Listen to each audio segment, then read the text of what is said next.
Estamos en la Radio Ciudadana y le agradezco de verdad mucho al diputado Rafael Reyes que nos acompañe, coordinador de la fracción parlamentaria de Morena en el Congreso del Estado, que te hayas dado tiempo, diputado. Rafa, gracias por estar aquí. No, hombre, querido Roberto, es un honor estar en este lugar. Además, lo comentamos ahorita. ¿Estás en casa? Estoy en casa. Aquí tuve la oportunidad de trabajar hace muchísimos años. Sí, fíjate nada más. ¿Verdad? Sí. Y de verdad me da muchísimo gusto. Hay todavía un profundo debate en lo que respecta al tema de los medios públicos. Sí. Pero más allá del debate en el tema de los medios públicos, creo que es un medio que ha funcionado durante muchísimos años para informarle a la gente. Siempre hablar de un radio, un medio de comunicación ciudadano, bueno, pues te lleva a entender que los medios de comunicación son el transporte más claro para que la gente pueda tener información. Sí. Estar informados de manera permanente, porque no puedes advertir hoy una democracia sin medios de comunicación, sin una apertura sobre lo que pasa en el tema público y de quienes tenemos la oportunidad o el encargo de encabezar pues una responsabilidad, ¿verdad? Sí, en el caso de ustedes, una representación, ¿no? Una representación social con la gente. ¿Tú eres diputado por el distrito, Rafa? 6. De Jiutepec, exactamente. Bueno, fuiste presidente municipal de Jiutepec. Fui presidente municipal, afortunadamente, gracias al apoyo de la gente en dos periodos. 2 periodos, sí. Estuve solamente 5 años, 2 meses como presidente municipal. Y bueno, pues podría platicarte mucho de eso. Me queda claro que el mejor juicio que podemos tener, más allá de lo que nosotros podamos decir, pues es el que la gente incorpora en su cabeza y en su corazón y en el recuerdo del trabajo y la actividad que pudimos realizar como representantes populares en la representación de la presidencia municipal. Te vi muy activo ahora que se discutieron los paquetes presupuestales del estatal y los municipales, que no estabas nada de acuerdo con el paquete de egresos ahí en Jiutepec, ¿no? ¿Había aquí una intención de aumento de impuestos? Hay una intención de algún incremento de impuestos, pero desde que yo tomé protesta como presidente municipal el 1 de enero del año 2019, hice un compromiso muy claro con la gente de no incrementar los impuestos. Es un compromiso que refrendo inclusive en el 2021, en esta campaña, y en la toma de protesta propiamente el 1 de enero del 2022, nuevamente hago el compromiso de cara a la sociedad de no incrementar los impuestos. Es decir, prediqué con el ejemplo, y lo menos que podía esperar es que hoy ocurriera lo mismo. Claro. Y no como legislador yo cargarle el muerto a la gente para que se incrementaran los impuestos públicos municipales. Claro. Estoy plenamente convencido que en este tema debe haber ahorros. Necesitamos bajar el gasto corriente. Tratar de mandar la mayor parte de recursos públicos a gasto de inversión. Y bueno, pues entender que el cambio de régimen que encabezó López Obrador, porque muchos pueden considerar que la llegada del presidente López Obrador fue un cambio sexenal acostumbrado que tenemos cada 6 años en el tema de gobierno. No, me parece que el asunto es muy claro. Fue la llegada de una persona que iba a cambiar el estado de cosas, el cambio de régimen, más allá de las valoraciones ciudadanas que se puedan dar. Bueno, me parece que en lo colectivo hubo un cambio, y en este cambio, bueno, pues estábamos todos obligados a entender que no íbamos a tener los mismos recursos públicos. Quisiera darte un dato solamente para dibujarte esto que te estoy haciendo y que la sociedad que nos hace favor de escucharnos lo entienda. La persona que encabezó el gobierno que me antecedió tuvo durante 3 años más o menos 800 millones de pesos para obra pública, ramo 23, 28 y 33. ¿Quién te Rafael? Perdóname. José Manuel Agüero Tobar. A José Manuel, del PRD, ¿no? Exactamente. PRD.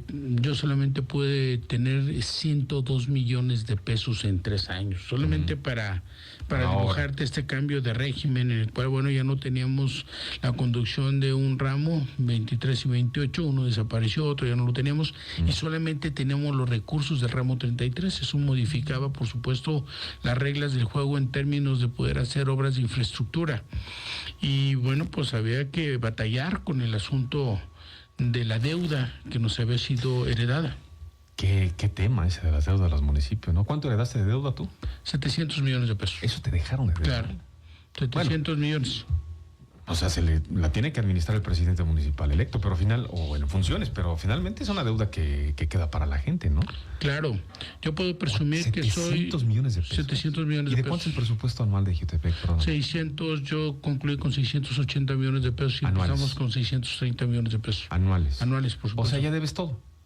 Pues ya debes prácticamente todo, nada más que solamente para darte un dato y que la gente lo tenga claro. Cuando yo llegué había un gasto corriente del 74%. Entregué un gasto corriente del 56%. O sea, que es casi todo sueldos, ¿no? Pues se va al tema de sueldos, por supuesto tenemos laudos, hay muchos juicios que había que enfrentar. Efectivamente dice el actual presidente municipal que yo dejé una deuda de 400 millones de pesos.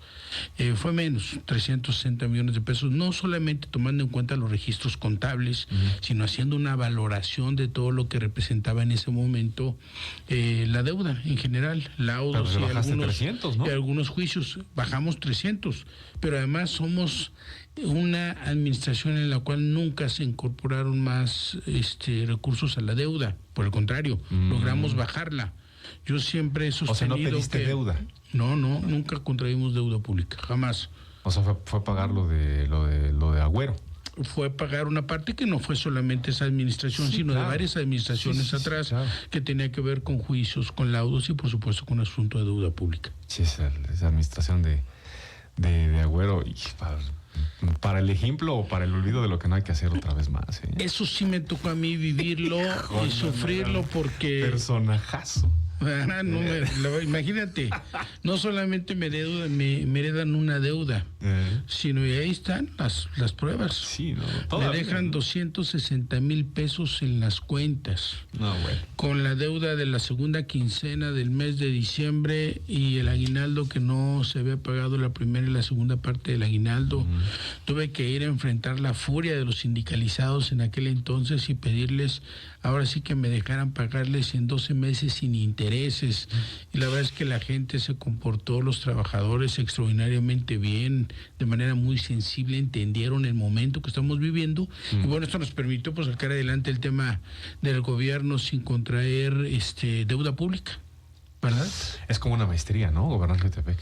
Gobernar Jiutepec es complejo, es un municipio altamente politizado. Sí, llegó a ser el más poblado del país, recuerdo, por allá por el 2006, era el municipio con la más alta concentración poblacional por metro cuadrado. Exactamente. Es un dato, no sé si todavía lo sí, pero... Es decir, el tamaño del municipio no corresponde a la cantidad de personas que pueden vivir ahí. Sí. Según el INEGI, hay 215,000 habitantes en el último censo. Pero si tú aplicaras la fórmula de crecimiento demográfico poblacional, pues del 2010 al 2015 y luego 2015-2020 nosotros debemos rondar los 320,000 habitantes. Son 320,000 habitantes que hay que atender de manera permanente. Somos el segundo municipio poblacionalmente más grande del estado. Después de Cuernavaca. Después de Cuernavaca, por supuesto, pero el primero en aportación al Producto Interno Bruto. El primero. Sí, por la cantidad de gente que trabaja ahí, las empresas, industrias nacionales y transnacionales, ahí está toda la parte del corredor industrial sí. Pero solamente para darte un dato que me parece que es absolutamente revelador, porque a veces la gente se va con esta idea de que bueno, tienen mucha lana, porque ahí están las industrias y las empresas. La propia ley de coordinación fiscal establece federal que todos los recursos de pago de impuestos públicos se van a la federación. Nosotros solamente podemos tener el pago del impuesto predial, porque ni siquiera del agua potable, afortunadamente, porque dada la crisis que se enfrenta a agua potable, pues cómo podrías tú enfrentar una condición de poder dotar de agua potable en una crisis como la que estamos viviendo, 42 pozos, de los cuales por la mitad ya están abatidos.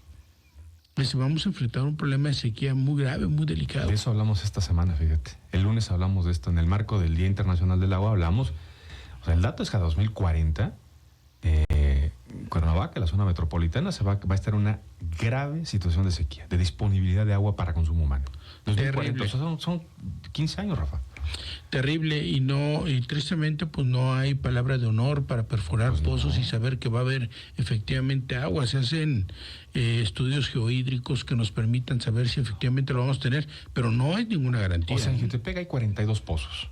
Hay 42 pozos. Que le dan agua a la gente y están abatidos, ¿quieres decir? ¿Están en su límite? La mitad están abatidos. Bueno, si tú vas a la laguna de Hueyapan, estamos prácticamente pues viendo el cristal del agua. O sea, vamos a enfrentar esta temporada de estiaje un momento muy complejo, muy difícil.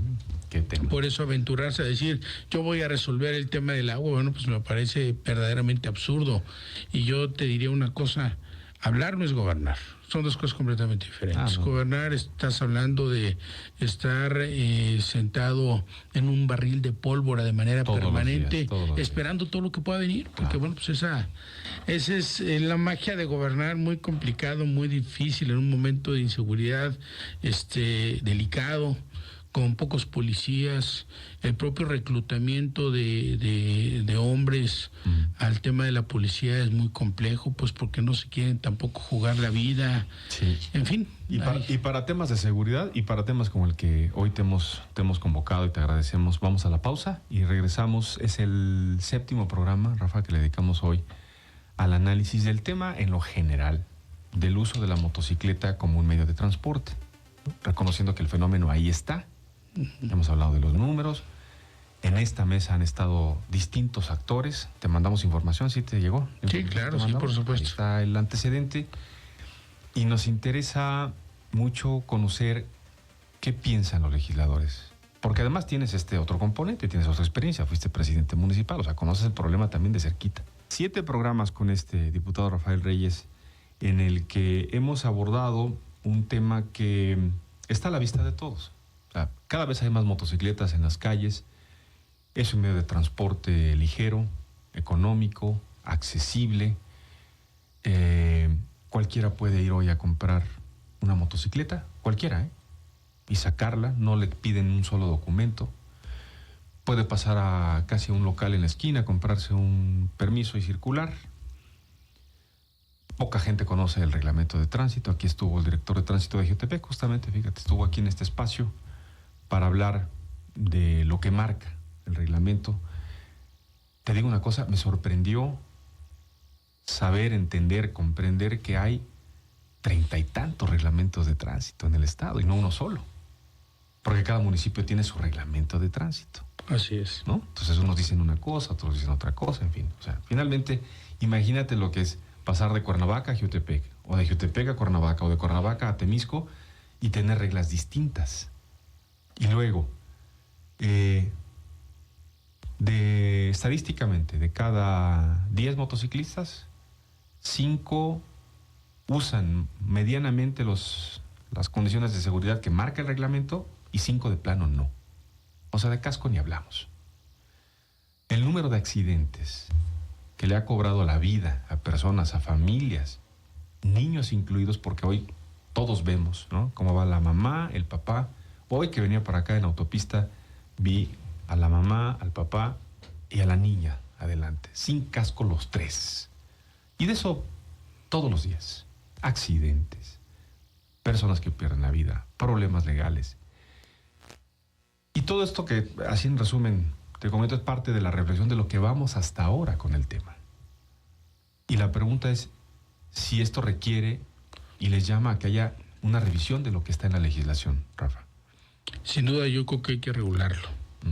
Efectivamente es un medio de transporte práctico, que requiere una regulación en el tema de, primero, de los permisos, de los temas de seguridad que requieren tener quienes lo conducen. El otro, recoger también lo que en las mesas para la construcción de la paz, pues de manera permanente se anuncia. Una buena parte de asuntos que tienen que ver con inseguridad, pues están puestos en gente que conduce motos. Ya. Aquellos lugares que dan permisos de Guerrero, y que también es necesario regularlos sin lugar a dudas.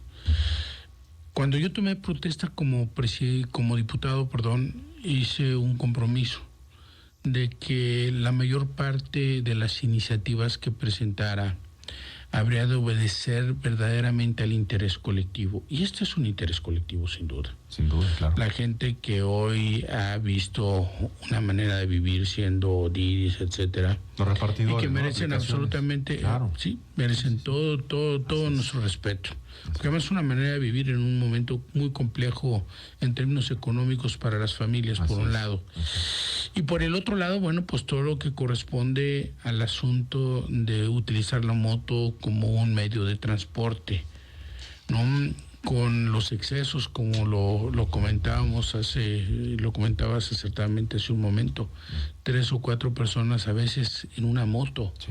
No poniendo en riesgo a las criaturas propiamente. Entonces creo que esto merece una regulación. Fíjate que lo hemos platicado con el Chino Olivera, el diputado de la zona de Totolapan, exalcalde también, y creo que él tiene un fuerte interés en esto.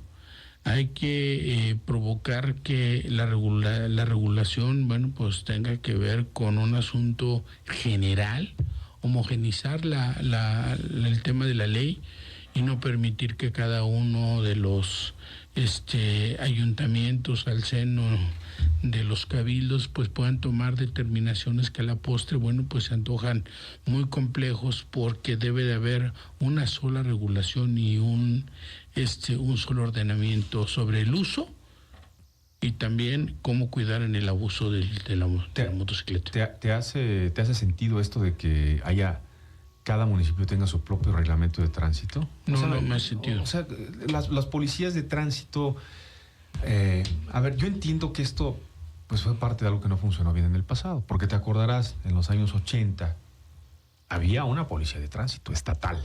Claro. Todavía existe, ¿eh?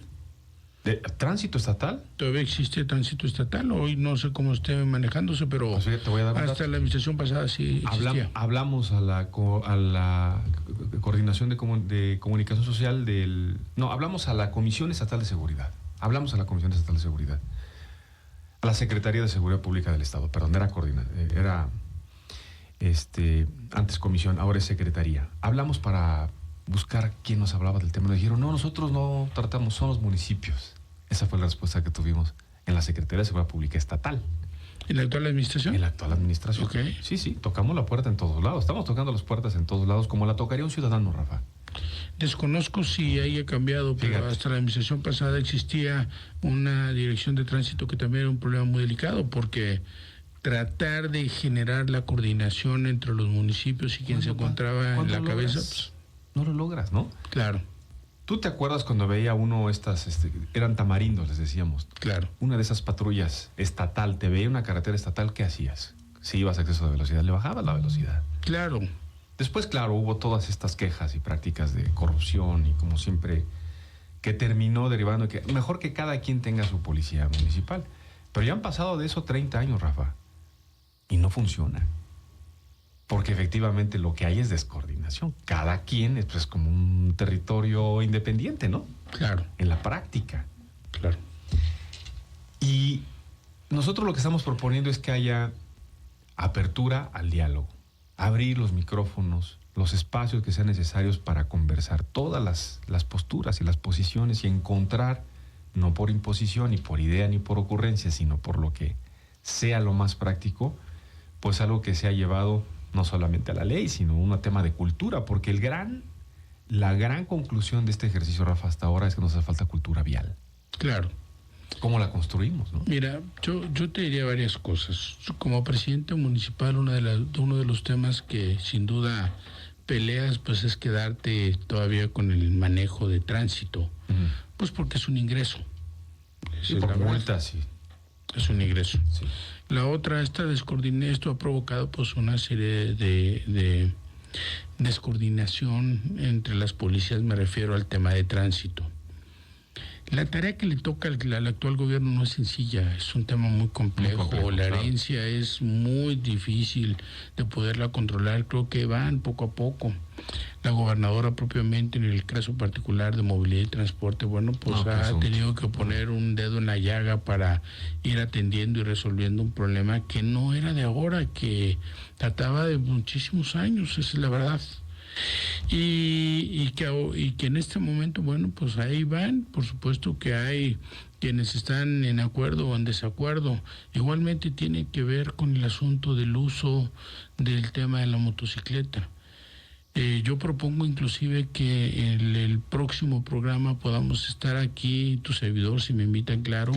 Y que esté el Chino Olivera, que ya oí que lo mencionaste. Pues si lo invitas tú, porque lo invitamos y no vamos a decirle que nos haga favor de acompañarnos. Gracias. Que vengamos y que él, como presidente de la Comisión del Transporte, pueda presentar una iniciativa a la cual nos vamos a sumar todos. Y la idea es que podamos configurar una ley que ayude a resolver y atender el tema del transporte, me refiero a la motocicleta. Hoy es un vehículo sin duda que genera mejores condiciones en términos de tránsito, ya Cuernavaca, Jutepec propiamente, claro. El paso Cuauhnáhuac a las 7, 8, 9 de la mañana es brutal, de verdad, llegar de un lado a otro, hacerlo a la hora pico después de las 6 de la tarde y de ida o vuelta, pues puedes hacer de aquí al centro de Jutepec una hora, hora y cuarto de camino, aquí a la caseta de Tlalpan, claro. Así es. Sí. Entonces necesitamos también vehículos que ayuden a liberar el tránsito. Pero hago el compromiso contigo, Roberto, y con el auditorio para que los próximos días podamos estar aquí con el presidente de la Comisión de Transporte. Yo soy el coordinador del grupo parlamentario de Morena y vamos a impulsar todo lo que tenga que ver con este trabajo de coordinación, apoyándonos con el Comisionado Estatal de Seguridad Pública, con el gobierno del Estado, en lo que podamos, a partir de la potestad constitucional que tenemos nosotros como legisladores, que es el tema de hacer y adecuar las leyes. Sí, porque, fíjate, revisando, ¿no?, lo que dice el reglamento, en este caso estuvo aquí el director de la Policía de Tránsito de Jutepec, y el público de la Radio Ciudadana se reportó de inmediato y nos hizo notar, y nosotros no lo habíamos visto, fíjate. Y el director de la Policía de Tránsito en Jutepec reflexionó sobre el tema y nos decían, oigan, ¿y qué van a hacer con los scooters?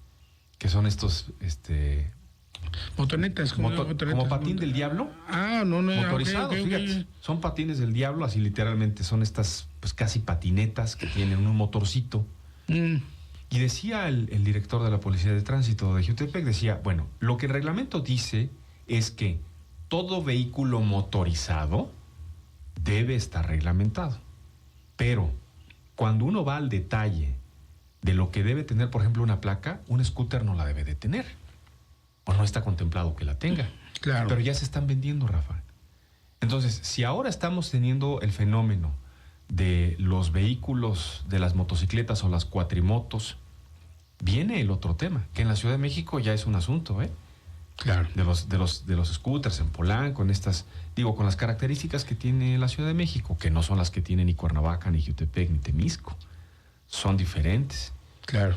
Entonces, hay pues en marcha y ya en la práctica cosas que parecen haber rebasado a lo que estaba en la ley.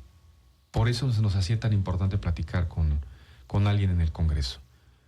Para pues hacer notar, para aportar, Rafa, porque finalmente es lo que queremos hacer. No queremos hacer del tema un conflicto, entendiendo el impacto social que esto tiene. Claro.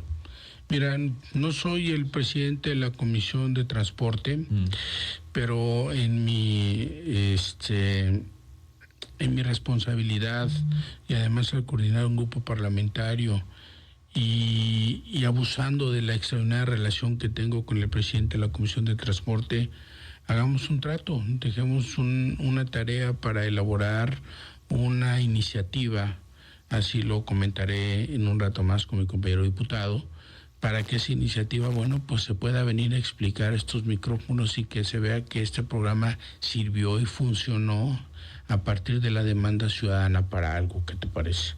Y nos quedamos con esa tarea para que en unos 15 días ya se esté elaborando la iniciativa y que pueda venir a delinear qué es lo que se está estableciendo, digamos, en el papel como un primer ejercicio, a reserva de que podamos también discutirlo con los otros grupos y fracciones parlamentarias que están representadas en el Congreso y echarnos para adelante con todo, porque además creo que la radio ciudadana debe servir para eso, sí, claro, para que haya una solicitud, pero también para que haya un resultado, ¿verdad? Sí, para que participemos y construyamos juntos con opiniones y con... Mira, fíjate qué dato. Y ahí están los programas grabados. El de hace 8 días estuvieron aquí en esta mesa repartidores de aplicaciones, ya te referías a ellos, ¿no? Y bueno, nos hacían notar, decía uno de ellos, tengo que salir a trabajar porque tengo que salir a generar dinero, entendiendo que corro un riesgo, que me puedo caer, me puedo accidentar o puedo perder la vida. Fíjate nada más que duro. Y uno de ellos nos dio una frase todavía más fuerte en las partes de las conclusiones, porque ellos dicen, nosotros estamos en la calle y sentimos, palpamos cómo están las cosas.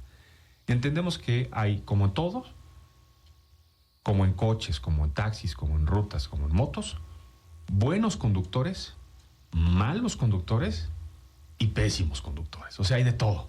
Claro. ¿No? Hay de claro. todo. Mira, pues es muy complejo decir que todo tiene que ser perfecto y funcionar bien. Pero algo que me llamó la atención es la preocupación que sienten, porque la expresión que usó es: detecto que hay entre motociclistas y automovilistas al menos odio. Me impactó la frase. Siento que hay a veces imprudencia, si lo vemos los automovilistas, respecto a la manera en cómo se conduce, y tiene que ver también con un asunto de educación vial que necesitamos tener. Y esto, bueno, pues debe regularse, sí, efectivamente, en un tema de ley, pero también a partir de un tema de conciencia. De educación. De educación vial, efectivamente, porque lo contrario es solamente dejárselo al papel y a la sanción económica, pues no, a la vez que no te resuelve nada. Me parece que todo tiene que ser en un tema de conciencia. Sí. Y sin duda, bueno, pues eso solamente se va a lograr teniendo igualmente policías de tránsito municipales o estatales. Eso me parece que el asunto no es importante, que más que ir a la sanción ayuden también a generar una condición de educación vial y de alta conciencia. Muchos de los problemas que enfrentamos en Morelos, Roberto, tienen que ver con la falta de conciencia. Sí. Y te voy a dar un dato, saliéndome un poquito del tema de las motos, pero al final de cuentas se puede Abona, ¿no? retomar ayuda. El primer año de gobierno yo llevé a cabo un estudio junto con el Colegio de México que encabezó Sergio Aguayo, el doctor, investigador, para conocer el fenómeno de la inseguridad. Y resulta que, bueno, todos nos espantamos porque el fenómeno de inseguridad es un asunto muy delicado, pero lamentablemente nace de las casas. Te doy el dato. El fenómeno de la inseguridad, el consumo de drogas, el salir a las calles a hacerle daño a la sociedad en su conjunto, también nace de la desintegración familiar, de los problemas económicos, del alcoholismo, de la drogadicción, de la violencia intrafamiliar. Es decir, todo eso al final del camino va provocando que los hijos, nuestros hijos, ¿no?, encuentren salidas mucho más rápidas en el consumo de alcohol o de drogas. Y ahí es donde tenemos que combatirlo. Yo lo comentaba en algún momento, bueno, no llegó un platillo volador y entonces ahí salieron sicarios. No. Hay que revisar el tema de cómo nos encontramos al seno de los hogares. Está bien tener medidas preventivas, está bien tener una serie de medidas gubernamentales que ayuden a combatir el tema de la inseguridad, pero el asunto de la inseguridad somos absolutamente todos y estamos obligados a sumarnos a esta gran labor que implica, bueno, pues que no sigan ocurriendo cosas como las que ocurren en las escuelas, en las secundarias. Ayer yo veía las redes sociales hasta muy noche y era muy lamentable ver la golpiza que le propinaba un chavo a otro, inclusive con un machete en Sonora. Algo muy, muy grave. ¿Qué vamos a hacer al seno de los hogares para esto? Eso tiene que ver con una alta conciencia. Retomando el asunto de las motos, tiene que ver con una alta conciencia y, por supuesto, con que nosotros hagamos nuestra chamba, que regular el uso de la motocicleta, en este caso, que es el tema que nos ocupaba. Sí, y como bien dices, Rafa, si lo dejamos nada más, ya está la ley ahí. Bueno, hay que ver que la ley se cumpla. Pero también está otra parte, que es también la propuesta de este programa, es hagamos conciencia. Hagamos el ejercicio de autorrevisión de qué estamos haciendo como ciudadanos en lo plural y qué estoy haciendo yo en lo individual, que finalmente es la suma de todo lo que nos va dando lo que hoy tenemos, Rafa. Claro. Y no está bien. No está bien que tengamos un problema de circulación por saturación en horas pico y que hay 2 carriles para circular, pero yo lo haga por el acotamiento. Eso no está bien. O por la banqueta. O por la banqueta, en el ¿no? caso de las motos, o sea, claro. Es un tema de autocrítica al que tenemos también que entrar los ciudadanos. Claro. Obligados. O sea, si vamos a esta, perdón por la expresión, esta cantaleta de que todo lo tiene que resolver el gobierno, pues estamos evadiendo la responsabilidad todos, Rafa. Claro, porque la gobernabilidad es de todos. Absolutamente de todos. O sea, ahí es donde entra esa frase, ¿no? Y cada quien debe aportar un granito de arena, modesto si tú quieres, pero que al final del camino, cuando sumes el conjunto de voluntades, exactamente, ¿no?, nos lleva a tener un buen resultado absolutamente para todos. Te dejan saludos Armando Delgado, excelente personaje, diputado Rafael Reyes, cerca de la gente. Olivia Flores, saludos al diputado Rafael Reyes. Te felicito por el trabajo legislativo. Son mensajes que tenemos en el chat de Facebook. ¿Son los mensajes que tenemos? Sí. Bueno, muchas gracias a las personas que se reportan, que nos están viendo. Mucha gente lo hace a lo largo del día también y se los agradecemos mucho que nos vayan dejando sus mensajes de lo que están, opinando. Dice Jessica González, te deja saludos también. Muchas gracias. Buena labor como presidente municipal. Rafa, te agradecemos mucho el tiempo, de verdad, la disponibilidad. Sabemos que tu agenda no está fácil. ¿Verdad? No está fácil, pero como decimos, el tiempo no es con el medio ni con quien está en el micrófono, sino con la audiencia y la oportunidad de comunicarse en un solo momento con un montón de gente, con mucha gente, que ahora en la radio lo escucha, que lo ve a rato en las redes sociales y que va formando una opinión de lo que se está haciendo, ¿no? Y esa es la representación popular. Claro. No puede haber una representación popular que solamente se sienta a distribuirse las tajadas del pastel del poder, sino por el contrario, que voltee a ver cómo poder mejorar, ¿no?, el entorno social. Y bueno, pues no tiene nada que agradecer. Yo estoy a sus órdenes, que nos quedamos con esa tarea. Quedamos emplazados a ello. Hoy yo platico con el diputado, que se arranque con la elaboración de una iniciativa, que podamos convocar los diferentes sectores sociales, incluyendo a los tiris, a los que usan motocicleta, a las familias que lo utilizan. A los bikers, a las motorrosas. Nos decían, estuvo aquí también Getsemani Barreto, ¿no?, especialista en protección civil. Ella sugirió, tendría que haber regulación para los vendedores de las motos. Claro, ¿no? Pues no puedes vender una moto así, porque esto se convierte en una herramienta también de peligro, ¿no? O sea, tiene que haber una regulación para las aseguradoras.